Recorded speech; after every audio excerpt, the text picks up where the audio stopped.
What's up guys? This is Koro. Welcome to my channel. Nag-share ako ng opinions ko, experiences at iba pa na related sa crypto, NFT or Web3 projects. I'm a part of Marites Gaming Guild and Zen Talpakan Guild, mga community na tumutulong para ma-educate ang mga tao about crypto and investing. Hindi kami mga financial advisors at nandito lang kami para tumulong sa inyo. Mandatory pa din na you do your own diligence. So without further ado, let's dive right in. Hello guys, what's up? Koro nga pala and welcome back dito sa ating channel. So for today, ang video natin is all about Linea Voyage XP. So basically, gagawa tayo ng mga quest para makakuha tayo ng Linea Voyage XP. Pero bago yun, para saan nga ba si Linea Voyage XP and ano siya? So kapag nagpunta tayo dito sa mismong website ni Linea or linea.build, makikita nyo dito sa ilalim na nakalagay Linea Voyage XP. So Linea recently announced the Linea Voyage XP program. XPs are non-transferable or SBT, or meaning is soul-bound tokens. So that will recognize the community's extraordinary contribution toward the growth of the Linea ecosystem. So ito is soul-bound token siya, meaning hindi siya natitrade or hindi siya tradable. So binibigay nila to para sa mga users na nagko-contribute para sa growth ng ecosystem ni Linea. So kailangan natin ito makuha para if ever magkakaroon sila ng airdrop, baka maging category nila or isa sa mga criteria nila is yung Linea Voyage XP. Kasi syempre kapag may Linea Voyage XP ka and mas marami kang XP, ang meaning nito is natulungan mo yung Linea ecosystem sa pag-growth. And then yun nga guys, heading back over dito sa ating steps, makikita nyo na medyo mahaba siya, no? Kapag nakita nyo siya, huwag kayo ma-overwhelm kasi mabilis lang naman siya gawin actually. Or I mean is very straightforward lang siya. So kaya lang siya naging mahaba kasi yung sa level 2 na quest na ipapakita ko sa inyo mamaya, kailangan natin gumawa ng siyam na community quest. Kaya siya naging mahaba. So yun nga guys, punta tayo sa ating first step which is ito nga, ang dgame.com. So pagpunta mo sa website ni dgame.com and yung event nila, which is ito nga, Linea Entertainment Festival, which is nasa phase 2 tayo ngayon and mag-end siya in 2 days. So dapat magawa nyo na to guys and yun nga, ngayon ko pa lang siya gagawin. Dapat kagabi pero naging busy ako. Pero yun, i-upload ko rin to agad today. So first thing na gagawin nyo dito is kukonek kayo and mag-setup kayo ng profile nyo, which is ito, nakasetup na yun sa akin. So kapag nag-scroll down kayo dito sa baba, may makikita kayong phase 2 and under phase 2 is merong level 1. So ito muna yung una natin gagawin syempre bago tayo mag-proceed sa level 2. So click lang natin yung claim. After mo click yung claim guys, mapupunta ka dito sa Verax. After mo click yung claim, mapupunta ka dito sa website na to, which is magka-connect ka lang ng wallet. And then ang gamit ko kasi is MetaMask. Syempre guys, dapat naka Linea network kayo. And then sign lang natin to. And after natin makonect yung wallet natin, kukonect natin yung ating Twitter. After nun, click natin yung next and then makikita natin yung task. So ang gagawin is mag-follow lang tayo ng Twitter accounts, which is yung Linea and click 2046. So after nyan, pwede natin click yung submit, which is nakalagay dito, merong civil checks. So yung date ng Twitter ko na-create, so nakalagay dito 2012, tapos number of followers 347. So submit lang natin to. And then may konting gas fee lang tayo mabayaran, so confirm lang natin yan. Tapos na yung ating transaction, and after ng transaction nyo guys, bibigyan kayo ng option para input yung email address nyo para makatanggap kayo ng latest news from Click. And syempre allow ko na lang kayo sumali sa kanilang Discord community. So optional siya pero ako ginawa ko na siya parehas. So going back dito sa dgame website, so may tatlong ano tayo dito, no, logo. So click lang natin to isa-isa. Tapos gagawin natin yung mga task na kailangan gawin. So for example dito, ang kailangan natin is follow lang natin sila. So kukonect muna natin yung Twitter natin and I think nakakonect na ata siya. And then after nyan, pwede na natin siyang i-claim. And as you can see, successful na siya. And after nyan, ito naman tayo kay Linea. And kapag nagagawa niyo siya guys, nagkakaroon siya ng kulay, no? So click natin itong claim. I think naka-follow naman ako kay Linea. So check ulit natin. So kailangan niya parang nire-open. So hintayin natin to. So next natin guys is si Linea. So I think naka-follow naman ako kay Linea. So click natin itong claim para ma-claim natin to. And as you can see, tapos na siya. And then for our third, ito siya. So click lang natin to. So para ma-follow natin si Particle Network. So after siya i-follow, naka-follow na pala ako. Click natin yung claim para ma-claim natin siya. And guys, natapos na natin yung level 1. So ayan na, nag-ilaw na yung tatlong logos na to. So okay na kasi wala siyang kulay. And after nyan, pwede natin gawin yung level 2. So dito yung medyo mahabang part dun sa ating steps. Papakita ko ulit sa inyo. Ayan, meron tayong mga steps dyan for different community quest. So itong siyam na to, ito yung recommended kasi sila yung mga mabilis lang silang gawin. So pwede naman kung gusto nyo, trip nyo, gawin nyo yung karamihan dito. Pero nga, siyam lang naman yung kailangan gawin dito. Nakalagay any 9 communities out of 17 communities. So guys, may pin-follow ako sa Twitter na influencer and in yung mga ginawa niyang quest, yung siyam na nalista ko. So ito kasi mga madadali. So umpisahan natin siya. So heading back dito sa ating step. So para sa ating unang community quest, ang gagawin natin is itong kay Cyber 8 Ball. So hanapin natin si Cyber 8 Ball dito sa communities na to. So kasi ito siya. So click mo lang yan. And then mag-open yung another window para dun sa quest na yun or community quest. So skip natin to kasi alam na natin yan. So as you can see, ito yung mga quest na kailangan natin gawin para maklaim natin or matapos natin yung kay Cyber 8 Ball. So una natin gagawin is join Discord server. Kailangan natin ng 3 transaction kay linya. If meron kayong existing transaction kay linya, wala kayong problema dito and magagawa nyo siya. After nito is yung USDT holder. So if wala kang USDT sa linya, pwede ka mag-swap gamit yung sync swap. So after nya, follow nyo yung Twitter, tapos like and retweet. So isa-isa natin, click natin yan and gawin natin yung mga task.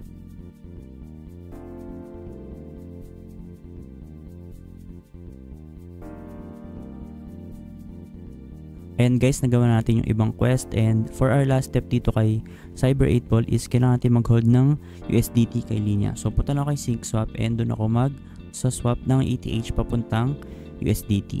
And guys, as you can see, ang swap ko is 0.015 para maging USDT siya. And guys, tapos na yung transaction natin and meron tayong balance na USDT. So head over tayo ulit dito and then claim natin to. And as you can see, nag-succeed naman siya and na-claim natin yung certification. And guys, natapos na natin yung mga quest kay Cyber 8 Ball and pag bumalik kayo dito, dapat yung Cyber 8 Ball nandito na siya sa itaas kasi complete nyo na siya. And then guys, yun dito nga pala, yung claim dito, wag nyo kalimutan i-click kasi kanina nakalimutan ko siyang i-click kaya yung level 2 ko is hindi pa na-activate. So ayun nga, ngayon is naka-activate na siya and dapat ang button na nakalagay dito is go button. So proceed tayo sa next community quest natin. So for our next community quest is si Scene Futures. So ito siya guys, click lang natin yan and gawin natin yung mga quest na nakalagay dito sa loob ni Scene Futures. So yun nga, so pag nakita nyo guys, halos same lang siya, no? Join Discord server, 3 transactions kay linya, hold ng USDT, follow Twitter and retweet ng tweet. And guys, tapos na natin yung quest kay Scene Futures. So dapat nandito na rin siya sa itaas. So refresh lang natin to. I think hindi siya agad nagsisync. And guys, as you can see, dalawa na yung nasa itaas natin or sa level 2 natin. So 7 na lang yung kailangan nating gawin. So para sa next is si Social Scan. So yun nga gawin natin, follow lang Twitter, visit ng website, make a tweet, 3 transactions kay linya, and have at least 0.01 Ethereum. Para kay Social Scan, hindi ko siya makita dito sa pagpipilian na to. So dito pag in-scroll down mo, nandito siya sa baba. So ito yun kay Social Scan. So gagawin natin to una is yung follow yung Twitter. So I think naka-follow na ako. So click natin tong claim. And gagawin natin yung mga quest na yan. And visit website yung susunod. So visit lang natin yan. Tapos try natin click agad yung claim. And claim. And so kasi tapos naman na siya agad. Tapos promote. So ito naman guys, kailangan is tweet natin to. So try natin click yung tweet and copy natin yung nandito. So dapat naka-mention daw to. So try lang natin. Let's go. Yan. Tapos burahin mo lang to guys para maging hashtag siya. Kasi dapat hashtag siya. Yan. Tapos post natin. Then view. Tapos dapat andito siya sa ating profile. Yan, I think yan. Hindi pa siya naka-post. So click natin yung send now. Ayan, try natin claim if makiklaim natin tong quest na to. And guys, as you can see, na-claim naman yung quest na to. And then after nyan, ito nga, token balance, dapat meron kang at least 0.01 Ethereum. So meron naman tayo nyan. So claim natin. So if ever wala kayong 0.01 Ethereum, try nyo na ng ibang quest. So ito, 3 transactions kay linya, meron tayo nyan. So claim natin. Ayan, tapos na tayo kay Social Scan. So proceed tayo sa ating next community quest. So for our next community quest is si Trouble Punk Cyber. So try nyo na lang siya hanapin via Control F para ma-find nyo sa mismong page. Tapos type nyo yung keyword. Kasi minsan wala siya dun sa parang listahan sa taas. So yun, as yung close ko na ibang tabs natin guys. So yan, pag scroll down ka dito sa baba, yan, makikita nyo yung mga quest and follow yung Twitter. So parang paulit-ulit lang siya guys, no? So madali lang naman siyang gawin. And medyo mahirap lang kapag wala kang balance. Kasi yun nga, yung kanina kailangan 0.01 Ethereum. Tapos minsan kailangan mag-hold ng USDT. So di mo naman siya kailangan gastusin. Kailangan mo lang siyang i-hold. And mamaya, i-transfer back ko ulit siya or i-swap ko ulit siya papuntang Ethereum. So ito guys, kakaiba kasi kailangan naman sumali ka sa sa Telegram channel nila. So claim natin to. So dapat daw kasali tayo sa Telegram. So open in web. Kasi guys, hindi ako masyado nag-open talaga ng Telegram app. Kasi gusto ko puro browser lang para konti lang naka-open sa akin. So yan, nakasali na tayo. So claim. So na-claim na pala natin yan. Join Discord server. Click natin to and then join tayo sa kanilang Discord channel or Discord server. After niya, click natin yung claim. So mabilis lang siya guys. If nakasali na kayo, click nyo agad yung claim. So I think hindi naman kailangan naka-verify ka. No? So ito guys, kailangan is USDC. So yung kanina USDT. So click natin yung sync swap para makapag-swap tayo ng USDT papuntang USDC. So click natin to and then try natin swap siya into USDC. Ayan, unlock USDT. So meron siyang, so enable muna natin guys. So click swap. Ayan, swap natin yon para maging USDC siya. So syempre meron tayong babayarang konting gas fee. And hintayin natin matapos yung transaction. And guys, as you can see, yung USDT natin is naging USDC na siya. So dapat makiklaim na natin tong quest na to. So USDC holder. So as you can see, natapos naman siya. And then for our last transaction or for our last quest dito kay Troublepunk Cyber is ito, 3 transactions kay Linya. So claim lang natin yan kasi meron tayong mga existing transactions dito kay Linya. So tapos na tayo dito and dapat meron tayong at least 4, no? So yan, 4 na. And then next natin guys is kay, so tick ko lang muna to. So next natin is si Gamic. So Gamic. So hindi ko alam kung anong basa dyan, no? Tunapin natin siya dun sa mismong website. Find mo lang siya yan guys. Ganyan ako mag-find para mas mabilis. And then click natin to para mag-open siya ng kanyang tab. Then after nyan, gawin natin to and claim natin tong mga quest na meron na tayo. Ito guys, popromote ulit natin sa Twitter. So kailangan natin mag-tweet ulit. So copy nyo lang to guys, yung kailangan na keywords. Tapos gawa kayo ng tweet. Ayan. So paulit-ulit lang yung ginagawa ko, no. Hindi naman nila chine-check to kung ano yung nilagay mo. So ang chine-check nila is dapat meron ka lang tweet na may ganung hashtag. And guys, dapat makiklaim na natin to. Ayan, claimed na. And then after nyan, ito, kailangan naka-follow tayo sa kanila syempre. Ayan, follow lang natin tapos close natin yung iba tapos claim natin to. And after nyan guys, tapos tayo kay Gamic. So meron tayong 5. So proceed tayo sa next community quest natin. So which is si Sidus Heroes. So guys, pagpunta nyo dito kay Sidus Heroes, so medyo marami siyang quest na existing, 46. So ang gagawin lang natin dito guys is yung standard linya or linya standard quest. So click mo to guys para ma-filter siya. So as you can see, ang una natin is ito, hold Sidus Mystery Box. So paano ba siya gagawin? So para magkaroon tayo ng mystery box is click mo lang to, visit this link muna. Tapos yan, makikita nyo mag-open siya ng ibang tab. Tapos connect nyo yung MetaMask nyo. Agree muna tayo sa platform rules. And guys, pagpunta nyo dito guys, magkoconnect muna kayo ng wallet nyo. So sa akin kasi kanina meron siyang error. Pakita ko sa inyo. So kanina may error siya. Pag kinoconnect ko yung MetaMask ko, sabi niya is madami daw ako sobrang wallet na naka-activate. So disable ko muna iba. So pumunta lang ako sa extensions ko kasi sobrang dami. Tinurn off ko yung iba. So as you can see yung Rabay wallet, Phantom, Martian. So marami ako turn off. So turn on ko na lang siya mamaya ulit after natin dito kay Sidus Hub. So connect tayo ng MetaMask natin dito. So guys, kapag nagko-connect na pala kayo, medyo basa-basahin nyo rin yung mga sinasign nyo kasi baka mamaya nag-approve na pala kayo ng transaction. So ako guys, familiar naman ako sa mga transactions dito kaya hindi naman ako nabibiktima ng mga phishing or something, mga scam dito, no? So ingat-ingat lang kayo guys. So after mag-sign in guys, meron kayong i-click na claim bonus NFT banda dito sa upper right. So pag click nyo nun guys, mapupunta kayo sa page na to, tapos click nyo yung claim. So dapat nakalinya mainnet kayo, no. So may transactions, syempre siya, transaction fee, and may babayaran kayo. So confirm natin yan. And guys, after niya meron lalabas na claim complete. So wala pa siya sa MetaMask natin, nakalagay is arrive siya soon. So medyo may konting delay siguro. So click natin yung continue. And after nyan, pwede na tayong mag-proceed dun sa pag-claim ng quest. And as you can see guys, claim na natin to, tong quest na to. Nag-succeed naman siya kasi meron tayong mystery box sa MetaMask natin or sa ating address. So after nyan, yung mga usual na quest, gawin natin yan, 3 transactions sa linya. Tapos join tayo sa kanilang Telegram channel. So mabilis lang man to guys, mukha lang siyang mahaba, pero marami lang siyang steps, no? Pero madali lang talaga siya. So sali tayo dyan, claim natin. So I think naglolo kayan, claimed na. Yan, close ko na ibang tabs kasi sobrang dami. Tapos Twitter, yan, follow natin siya, mag-like tayo ng posts, mag-retweet tayo. And guys, natapos natin yung linya standard quest dito kay Sidus Hero. So check natin if nandito na siya sa mga completed natin, no. So yun guys, nandito na siya and meron tayong 6. So 3 na lang yung kailangan natin. So for our next community quest is kailangan natin gawin is kay Read On DAO. So ito siya guys, si Read On DAO. So ito siya, Read On Kato. So click natin to. So para ma-sure, search natin siya, Read On DAO. So ito na lang pala guys, yun nasa baba. Read On DAO, click natin yan. Tapos, pupunta ka dito. So syempre yan, filter ulit natin, linya standard quest. So yan, 5 lang siya no. So follow lang yung Twitter. So mabilis lang naman to guys, madali lang to. So para nga pala dito kay Read On DAO, dito may complete 3 transactions on linya and 5 transactions. So if hindi nyo siya nagagawa guys, huwag kayong magtaka kasi hindi siya kay linya lang talaga. So ang kailangan mo dyan is mag-curate ka ng mga tweet mo sa kanilang website, which is ito yung Content Hub. So click mo yan guys, tapos mapupunta ka dito sa Content Hub. So pagpunta nyo dito sa Content Hub guys, gagawin nyo lang is connect nyo yung wallet nyo, tapos mag-curate kayo ng mismong mga tweet nyo. So ang gagawin nyo dyan guys is punta kayo sa Twitter nyo. Tapos kahit anong tweet nyo, i-open nyo siya. Tapos copy nyo yung link.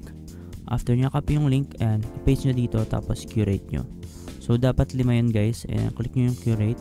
So may bayaran ka na small na gas fee lang naman. So 5 dapat yung gagawin natin guys. And as you can see, meron kami ako ang 100 read. So hindi ko alam kung token ba siya or something. No? So basta ang mahalaga dyan is nakapag-curate ka ng mga tweet. So guys, hindi ko na tinapos yung pag-load nung kanina, nung parang screen. So ginagawa ko after ng congratulations, confirm ko lang yan. Tapos ito hindi ko na siya inaantay. In-X ko na siya, tapos nag-create na ako ng isa pang tweet. So yun guys, nakalima na ako and try natin i-claim tong transaction or itong certification na to or quest. So yan, na-claim natin siya no. So dapat pati itong 5 kasi naka 5 na ako kanina. So yun guys, tapos na natin siya, na-claim na natin siya. So tapos na tayo kay Read On DAO, proceed tayo sa ating next community quest. So last 2 na lang tayo guys. So for our 8 community quest is si Poker DAO. So hanapin natin siya dun sa mismong website ni D-Game. And so kasi nandito siya sa baba. So click natin itong Poker DAO. And after nyan guys, syempre click natin itong linya standard quest para ma-filter siya. So tapos na natin itong mga ibang quest na meron na tayo, which is ito, USDC holder, meron tayong USDC. 3 transactions kay linya, meron tayo nyan. So join Twitter, claim natin to. So follow muna natin pala sila guys. Follow natin siya, tapos claim natin to. And as you can see guys, pag nagpunta kayo dito sa D-Game ulit natin, natapos na natin tong 8. So last natin is si MetaMerge. So guys, yung nakuhanan ko ng steps na to, which is yung influencer na fina-follow ko sa Twitter, ang ginawa niya, nag-play pa siya ng laro. Kaya nalagay ko tong mismong steps na to. Pero yun nga, parang hindi naman siya kailangan. So yan, siguro i-leave ko siya or nalagyan ko siya ng note na optional siya. Pero yun nga, kasi chinek ko siya guys, yan, nandito na siya, Poker DAO. So natapos na natin siya, ang ibig nun sabihin. So yun nga, proceed na tayo dito kay MetaMerge. So yun guys, dito tayo kay MetaMerge for our last community quest. So yan, yung iba naman madali lang, and follow yung Twitter, join community, like and retweet. So nakalak pa siya kasi kailangan magawa muna yung iba. Hold one MetaMerge NFT. So pakita ko siya sa inyo mamaya guys kung paano siya gagawin. So for now, gawin ko muna yung ibang steps na madali lang. So guys, dito tayo sa last 2 quests kay MetaMerge. So para matapos nyo to, una nyo gagawin is click nyo to, itong Hold One MetaMerge NFT. So punta kayo dito guys sa mismo link na to. So pagpunta nyo dito sa website ni MetaMerge, so ang pipiliin nyo pang sign in is ito, itong wallet na na to, icon. So MetaMask yung gagamitin ko. Tapos dapat guys, naka tayo, linya. And switch network tayo sa linya. So kayo na kasi naka Ethereum ata ako. So yan, nakalinya na ako, tapos sign in natin to. Tapos dapat guys, laruin natin yung game nila. So play natin yan. And then follow muna natin daw sila. Pero I think naka-follow na ako dito guys. So yan, start natin. So click natin yung start. So ang gagawin mo lang dito guys, pipili ka ng 3 image. So para makabuo ka ng 3 magkakamukha or 3 magkakasunod. Pagka natapos nyo yung unang level, click nyo tong Mint NFT kasi lalabas na siya dyan guys. Ayan, Mint NFT. May babayaran kayong konting transaction fee. And then yan guys, wait nyo lang mag-proceed yung transaction nyo kasi as you can see, loading pa siya no. Ayan, pending pa siya. So yan, congratulations, you have minted successfully. Download the game to get more. So hindi ko nakiklik to guys, so try natin i-claim yung mismong quest na to. So claim natin to. And as you can see, nag-proceed siya, no? Na-claim natin yung quest. So next nito is ito, claim natin. So nagkaroon naman tayo ng transaction dito kanina guys kay MetaMerge. So yan, tapos na natin siya. So yun nga guys, as you can see, natapos na natin yung level 2, which is kailangan is makomplete tayo ng 9 community quests. So yan, meron tayong 9. And then pag binaba nyo dito, merong level 3. So ito optional na to guys if gusto nyo siyang gawin. Ako kasi guys, hindi ko na siya gagawin kasi medyo mahirap siyang gawin. Lalo na kailangan mo mag-invite karamihan dito. So as you can see, nakalagay dito, within at least one community dito sa group B, dapat magawa nyo yung linya challenge rush. So pag click nyo yung go, and mapupunta kayo dito sa group B. So pag namili kayo dyan, as you can see, try natin tong MetaMerge. So click nyo tong linya challenge rush. So dapat daw guys is matapos nyo to lahat. As you can see, medyo madali na naman yung iba, no? So follow Twitter, ganyan, tapos join Discord server. Kaya lang ito yung mahirap, yung kailangan mag-invite ng friends. So kailangan maka-invite ka ng 20. So hindi ko na siya gagawin. Pero if gusto nyo siya gawin, kayo naman bahala dyan. Pero ako, stop na ako dito sa level 2. Pag naman guys natapos nyo to is makakakuha pa rin tayo ng Linya Voyage XP. So heading back dito sa ating step. So gagawin ko guys, i-delete ko na lang to kasi hindi ko naman siya ginawa. And I think hindi na siya kailangan. Natapos ko na yung mga quest. That concludes our quest dito kay Linya Voyage XP. So sana guys makahabol kayo kasi around 2 days na lang to. Or I think less than 2 days kasi hindi ko sure kung anong oras to mag-end ng 10 or October 10, no? So medyo mabilis lang naman siya gawin. Medyo nakakalito lang sa una. Pero nga, paulit-ulit lang naman follow Twitter, like retweet, join Discord, Telegram, hold ng USDC or USDT, ganun. So yun guys, sana nakatulong tong video na to sa inyo para sa pag-farm ng Linya Voyage XP. And if ever gusto nyo mga ganitong video, please mag-like kayo and mag-follow kayo sa ating YouTube channel. If ever may tanong kayo or may suggestions kayo, pwede kayo mag-comment sa ating comment section. In case huwag kayo mahihain, pwede rin kayo mag-PM sa akin sa TikTok and sa Facebook. Yun lang guys, and good luck sa ating airdrop hunting.